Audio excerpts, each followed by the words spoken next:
tribute to a young man who I certainly loved and was beloved to our church community. Amen.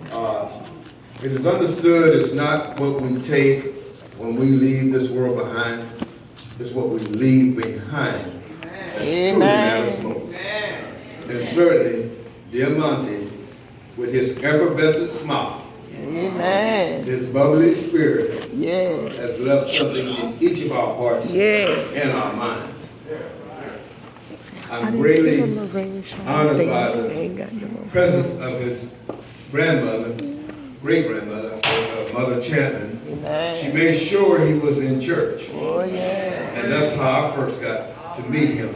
Amen. Being part of our van ministry, Yes. he was my co-driver on many occasions. Matter of fact, when he was younger, he even told me, you know, Brother Carroll, I can drive. But I didn't put him to the test. But really matters to each and every one of us.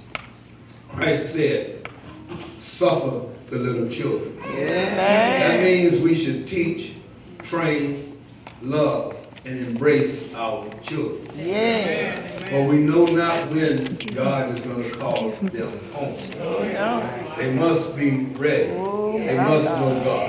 Yes. So I'm really honored of having played a brief, small part in his life. Yes. Fond memories, embraced him, loved him, and I will always remember him for loving treats. If I had cake or candy or tin, normally he would say before he would get up on the van, Brother Carroll, what we gonna eat or what we gonna eat? So, with that said, it is no doubt an absence from our presence, but it says to be absent. Anybody is to be what? Present, Lord. So we certainly release and give him back to the Lord, Amen. who is the author and father of all our lives. And we just thank him. And I'm greatly honored to the family for allowing me to have played a small part in his life in helping him develop. We love him and certainly we'll miss him. But you all carry on with God. Amen. Thank you very much. Amen. We're going to have another selection of choir. Amen.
Following her will be Pastor Anthony Pierce.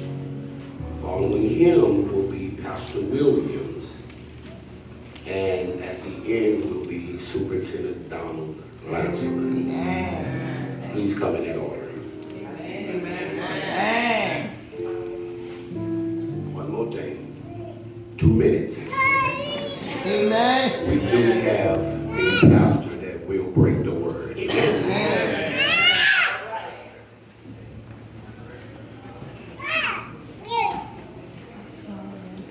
I don't know. You want me to go check on them? Yeah, I'm taking this for my mom. Church, say amen. Amen. Praise the Lord. Amen. I'm enjoying the celebration. Amen. Praise the Lord. Life well lived. Amen. Amen. It's not the number of years of life. Amen. It's the dash between the numbers. Amen. Between Alpha and Omega. Amen. And be with God and to the angel of this house, Pastor Anthony Pierce from Evangelistic Baptist Church in New Orleans, Louisiana. Montes, my cousin.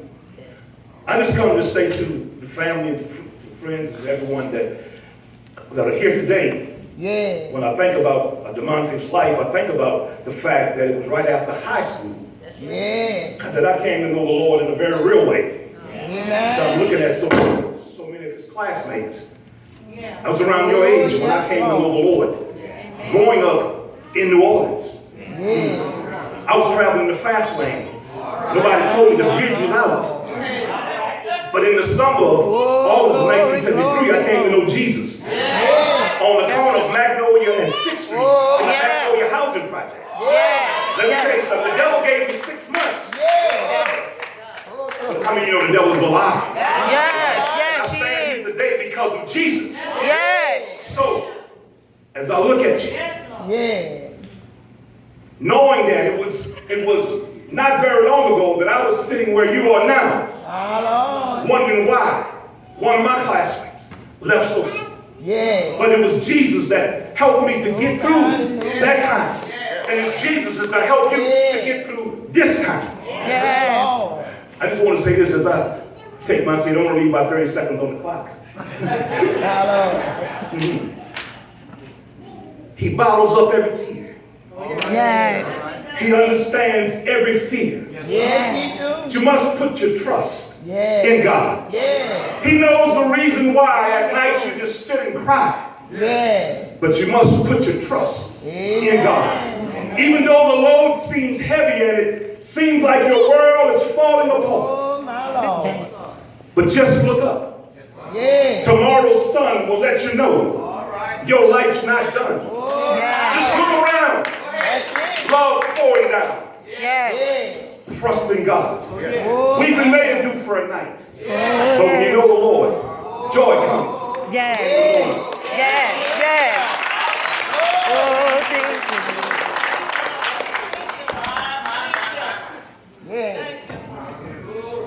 To the pastor of this beautiful edifice, and to the bereaved family, and especially Sister Amy, who is a member, grandmother of one of the churches that I'm the leader of, and certainly to all of the family, wherever you may be. If you do not know the Lord for yourself, I want to tell you, you need to get acquainted. You need not make this on the back of your agenda, but you need to be on the first. Because the word says, in all of thy ways, acknowledge him, and he shall direct thy path. God bless this family. I'm praying for you. I have members from Alexandria, Louisiana. I'm speaking on behalf of those members.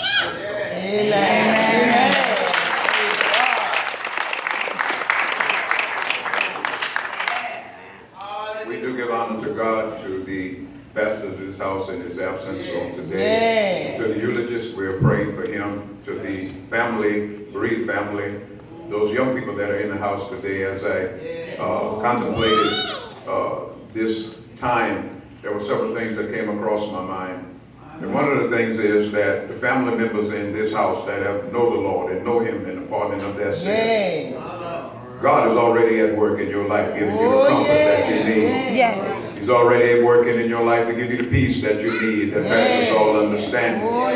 Because you've come to the realization to understand and to know that one day you will see Him again. And because of that, when we see Him and know that He'll not be taken away from us, that within itself gives us comfort. Yes. But I came also to speak because David said this when King Saul was after him.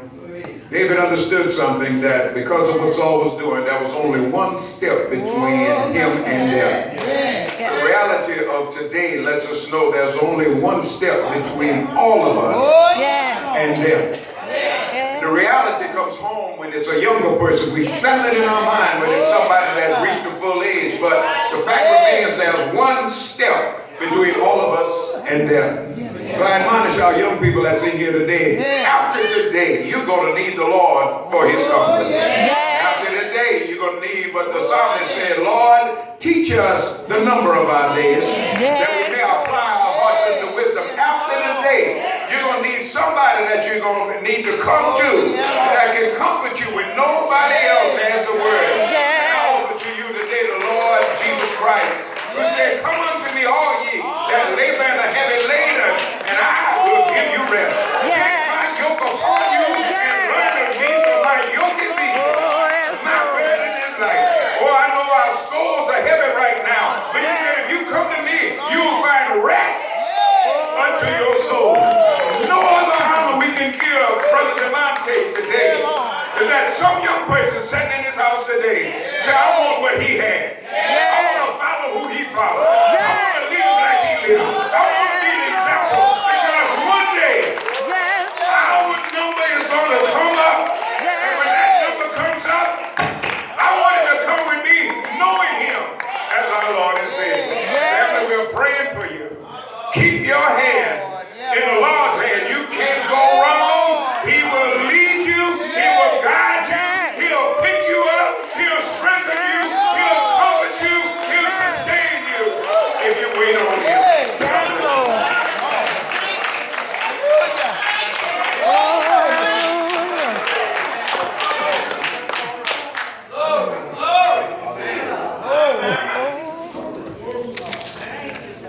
The message is coming to you today from Elder Rodney Antoine. I need you to pray for him. That God may be able to give you what you need to sustain you on today, tomorrow, and the days to come. Oh, yes, But before Elder Antoine comes, we're going to have a sword from Mother Leela Chandler. Amen.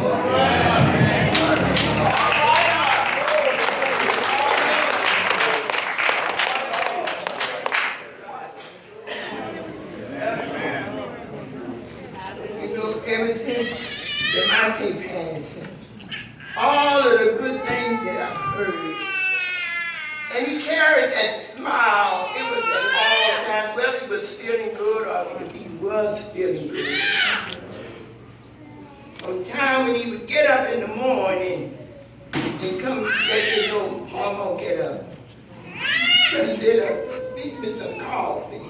And we would land on coffee. And hallelujah.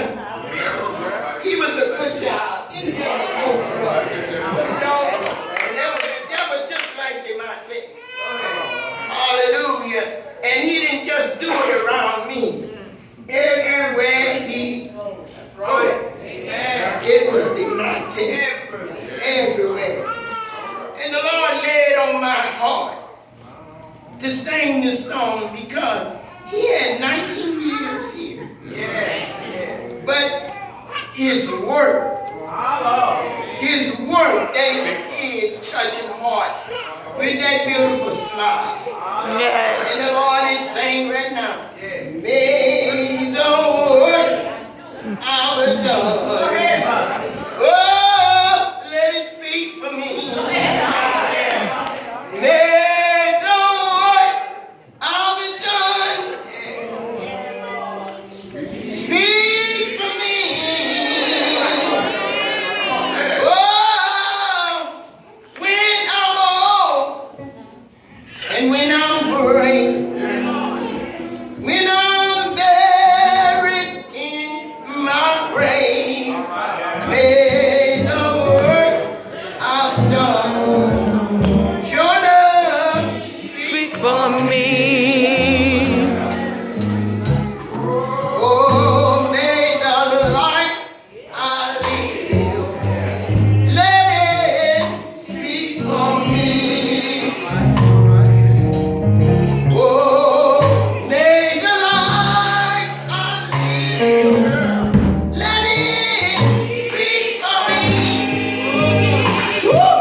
Make the word I've done. Whoa, speak for me. Lord, it's what I'm asking. The work I've done. You know it seems so small.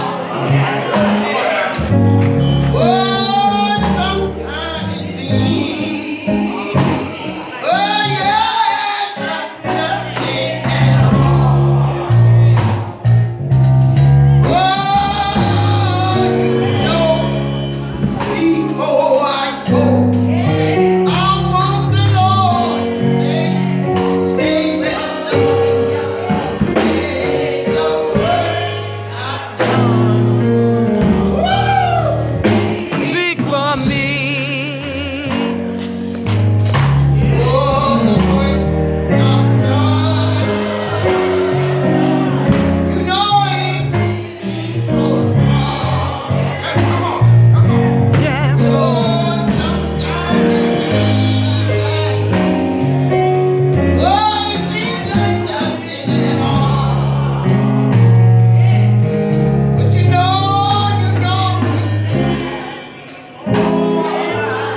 yeah, Lord, won't you hear him say, well done, in the word. Woo! Oh, Yes,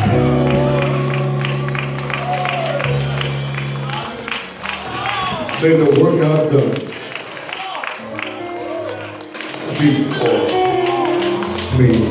yes, Lord. And now, Father, we do thank you. For we give you glory, we give you honor, Yes, Lord. and we give you praise. Yes.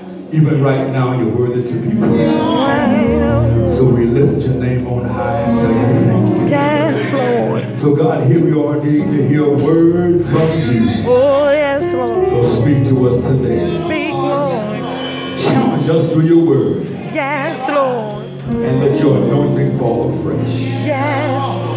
And God, we shall give you praise, honor, and glory. Yes, Lord. We do pray this in Jesus' name. In Jesus' name. Amen. I have been to many commencement exercises. yeah. And in the commencement exercise is always a joyous occasion. Yeah. Now I don't know how many New Orleans Saints fans I have here today. Okay, come on now. I appreciate you. But you know, when the New Orleans Saints play, whether they win or lose, New Orleans and everybody in Louisiana is in a ruckus. Well, I believe that the Bible says we should rejoice Yes. when a soldier goes on home. Do I have anybody that can just give God praise right now for just a couple of seconds? Because even in this hour, God is good and He's worthy to be praised. So if I can act like I was in church, I'd say this: when I think of the goodness of Jesus, my God, and all He's done for me, my soul cries out. I wish somebody could shout hallelujah. Hallelujah.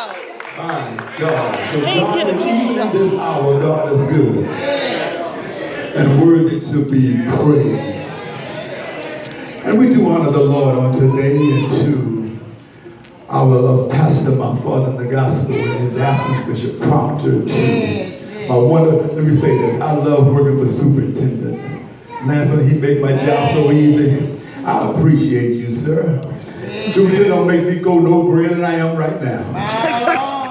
And to the pastors here, on the rostrum, to the elders, to all the saints of God, to the mothers of Zion, Pastor Peril, God bless you. We appreciate you, sir.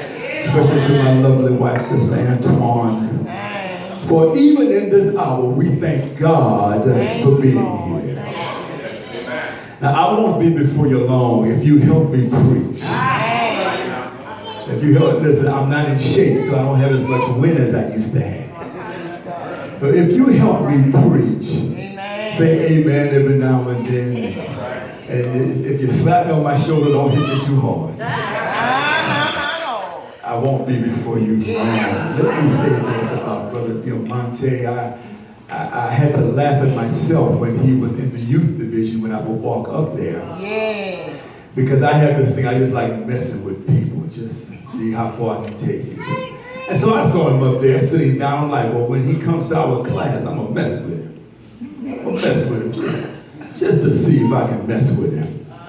So when he graduated to the class and he stood up, I said, I ain't messing with him. He a little bit too big for me. I don't think I can take him. Amen. But we do love him. And in the college, I went into the college age class, we want to thank Mother and the family for allowing him to be a part of our class, to be a part of our life. For our class became better when he became a part of the best Sunday school class at First Church of God in Christ. That's right. Sister Lita Alexander is making us gooder and gooder. Amen. So I speak on behalf of her and myself and our class. We shall miss him. But we know this. He is at rest right now. So we rejoice with the family at this time. Coming from the book of St. Matthew, chapter 25.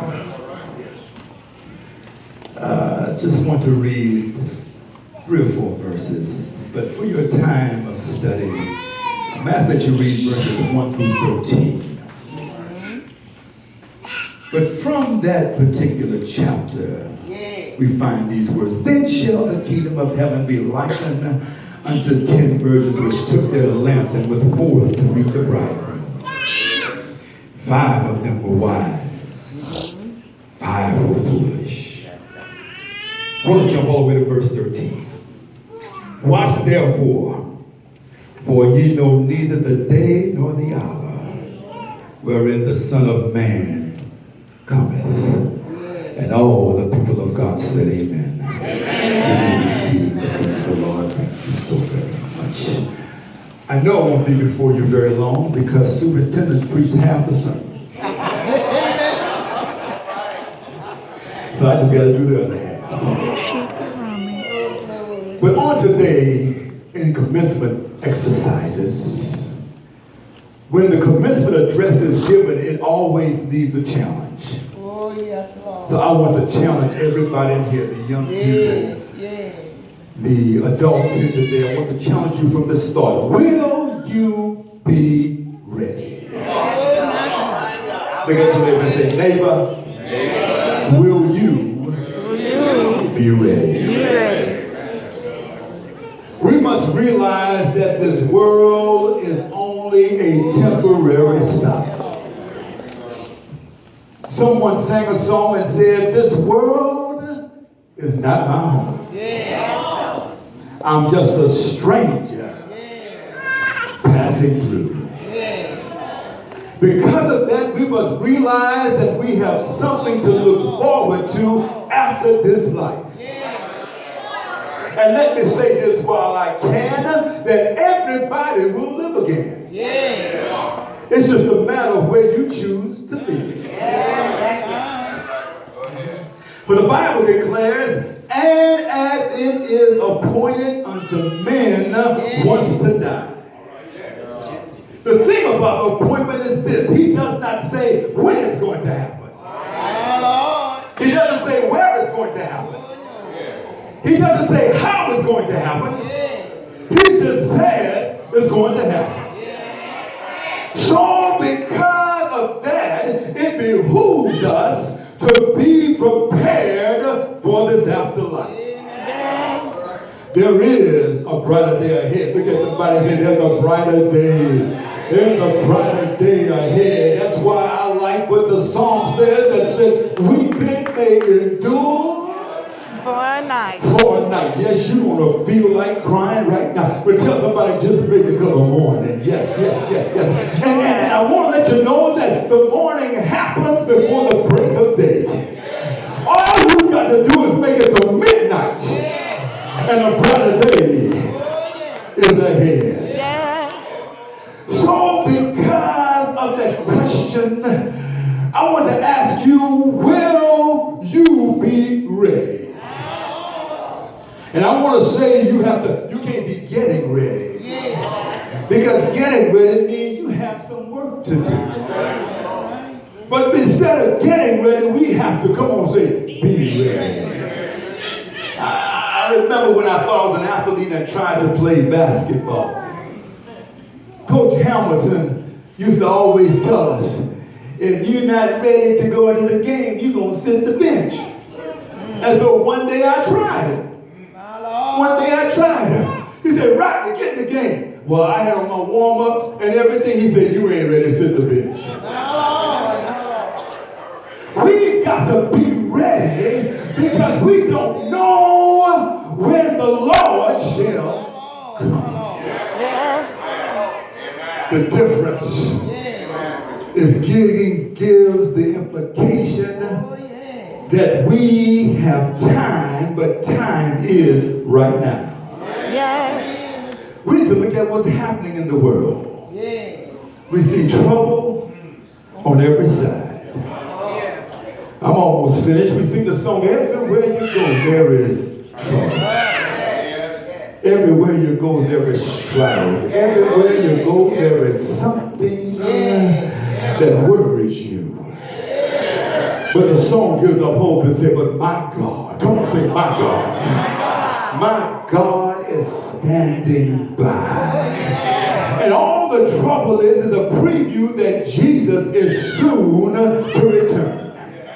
But until the day comes, we must live in anticipation that at any time we have to be ready to go back with Him. This particular passage of Scripture reminds us that we need to be ready at any time. In this particular passage of Scripture, we find two sets of people. We find one that is ready, and we find one that think they are ready. The Bible declares that there are 10 virgins, and all knew that the bridegroom was coming.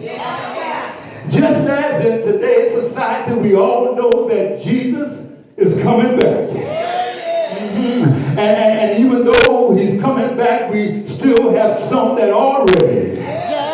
And some that think they are ready. But I come to let you know that we need to be ready at all times.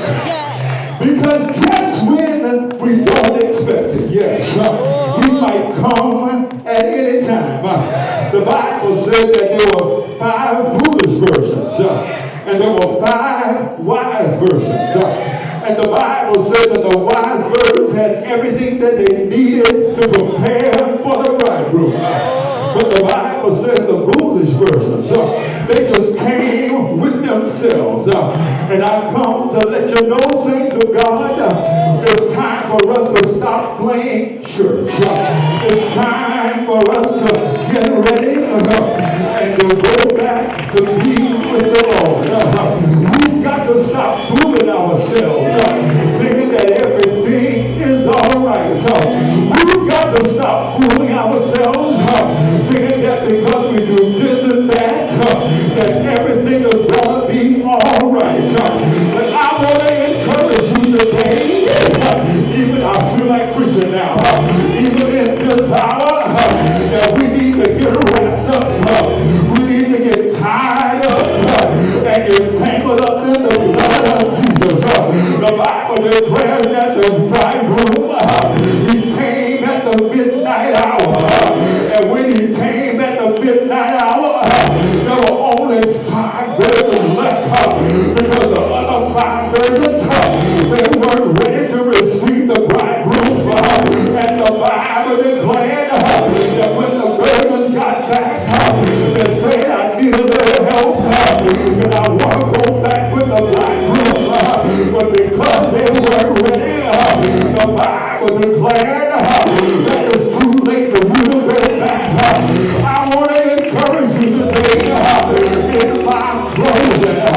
I hear the word of the Lord say, come unto me, all ye that are labor and heavy laden, and I'll give you rest. In today's society,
hear Pastor Andre Cloud. He sing a song that says, count the years as months. Count the months as weeks. Count the weeks as days. Can I add to it, superintendent? Count the days as hours. Count the hours as minutes. Count the minutes as seconds. Because any day now, I don't know about you, but any day now, I feel the pain of the day. Any day now, we'll be going home. Will you be ready? Are you ready to go back with him? Are you ready to see for yourself? Come on and say yeah.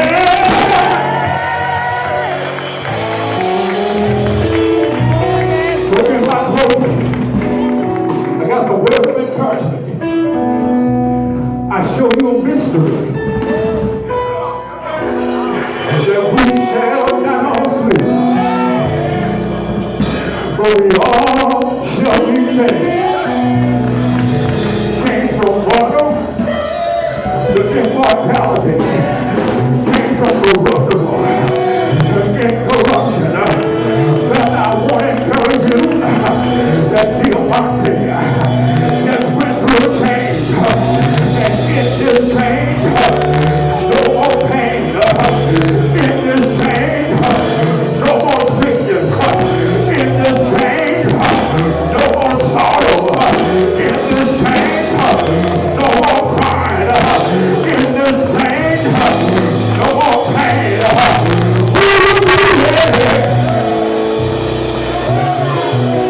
Will you be ready? Why don't you shake your neighbor and say, neighbor, will you be ready?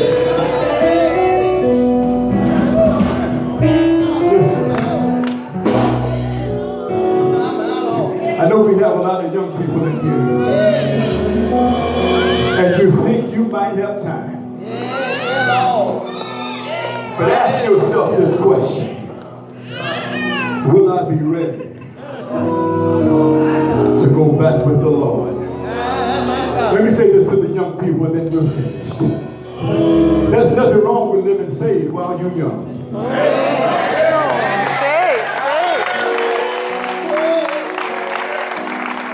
Nothing wrong with it. And you can be saved right now. Lord have mercy. You know, my favorite nickname in high school was Rev. I wasn't trying to live saved, Pastor, but I must have looked like something. I don't know. But when the Lord finally saved me, I have more fun now living saved than I did in the world.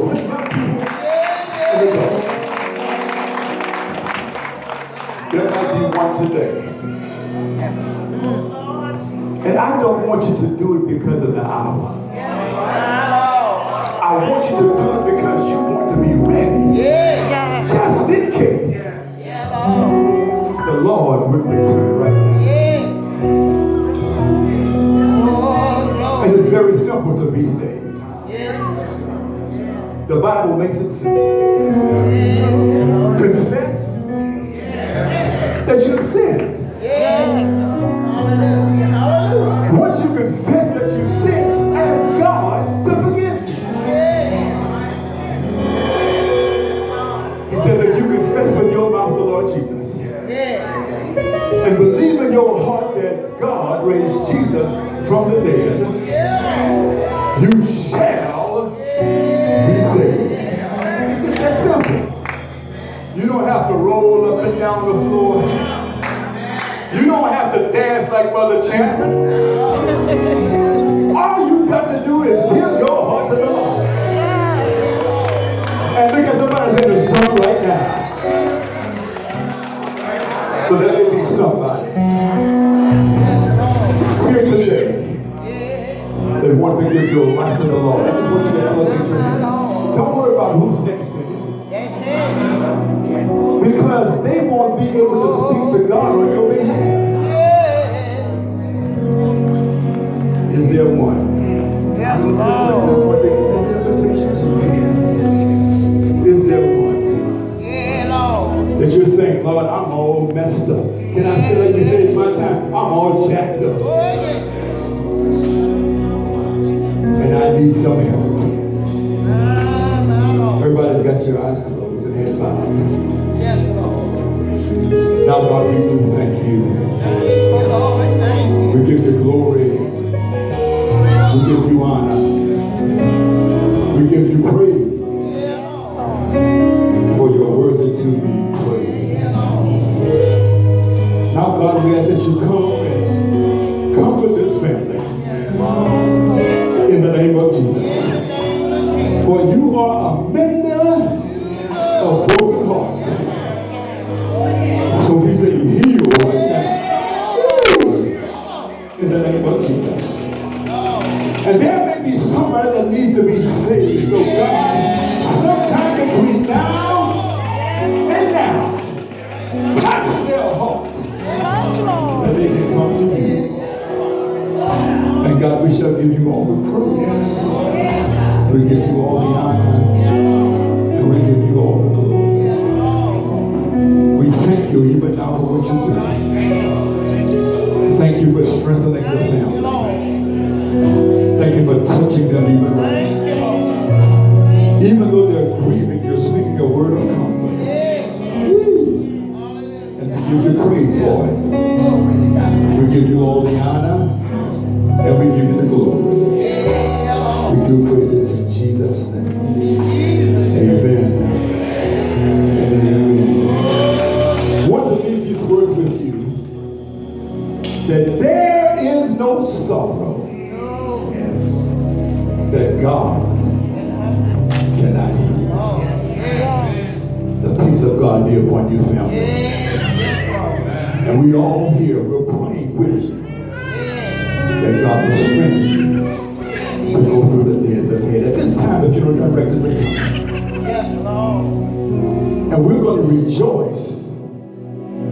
We're going to rejoice that a soldier has gone on home. Oh, yes, Lord.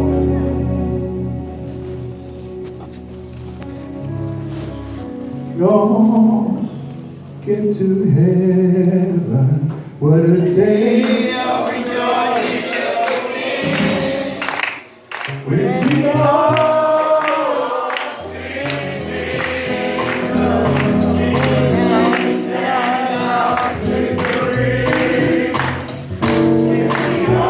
When we all get to